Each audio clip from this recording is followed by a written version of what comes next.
Well, after months of speculation, Governor Ron DeSantis has officially announced his candidacy for president. The governor filing with the Federal Election Commission around 2:30 this afternoon. And in about an hour, things will get more interesting. The governor will appear on a Twitter Spaces with the company's CEO Elon Musk to discuss his decision to run. News 6 reporter Lauren Cervantes joins us now to break down the latest in this announcement.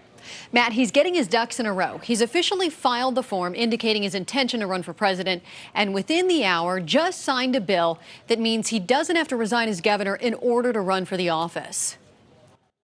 Here is the official form filed Wednesday indicating Governor Ron DeSantis' intention to run for president. The form listing the name of his committee as Ron DeSantis for President.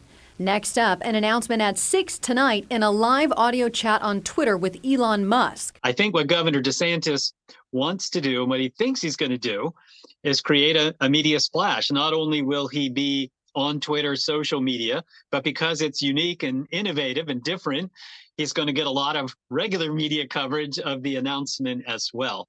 UCF political science professor Aubrey Jewett says DeSantis faces a number of challenges after officially entering the race. He's got at least three things off the top of my head: regain that momentum, figure out how to get some of those Trump voters, and then figure out a way to do it without alienating them. I asked Jewett, what are the key things DeSantis has to focus on? Make a big splash when you formally announce for president and get a lot of media coverage. That's A.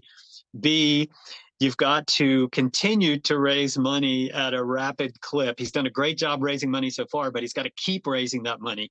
And then C, he's got to start spending that money like crazy.